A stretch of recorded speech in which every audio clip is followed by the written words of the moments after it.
Ty McGee here. Wanted to go a little bit into foot position and making sure you're staying balanced throughout the whole motion. So when I see some players, as they're going from their start position, almost have to go into like a recovery move. So as they're going back, say, for example, if you're starting too much on your heels here, obviously if you have a force plate or something like that, that's a great way to reinforce these types of patterns and make sure that you're doing a really good job in the middle of your feet. But if you don't, a couple of checkpoints. So if I'm sitting really into my hips too much, so I can sit into my hips too much and have my chest too much forward and still sort of offset my balance point, so I'll feel like I'm in balance. But then when I go to move from that position, my hips are going to drive right back under into a more neutral position, so right away I'm into a compensation move. So what I would like, so if you're a guy that sits too much into the setup and then the chest ends up being too much over, so usually the first move will look like this for that type of player. The hips will drive in and the chest will stand up.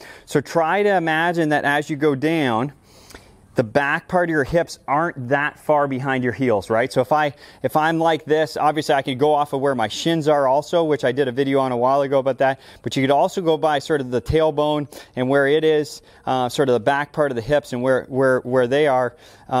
If you have a big space, that's going to be too much. So if I just have, that's about a club head width of space sort of behind my hip.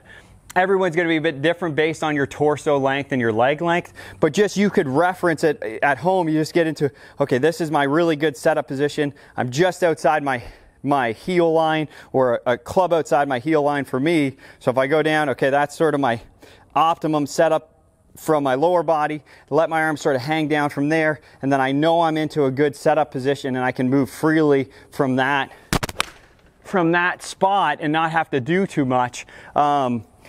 That's going to be really important, because obviously, you know, we're trying to get a certain path and a certain face and a certain attack with this club head. If I start in a position where I'm not where I'm already reacting in the first foot of backswing, trying to get back into a neutral place or a balanced place is going to be a lot harder for you. So use that little drill at home. Find the right sort of, you know, angle for your body. You want to have like a little bit of bend through the hips, a little through the knees, a little through the ankles. That's going to be a nice place to start from, and then use that club on the back part of your hips to reference sort of how far the back part of your hips are from your heel line, and then you're just trying to match that each time, right? So you can do that with the camera, you can do it with your club like I'm doing here. Again, if I start way back, you'll really notice a huge difference in that setup position, and then again, you're gonna have to react from there. I hope that helps. I hope that helps you get a little bit more out of your game, make it a little easier for you to create a free motion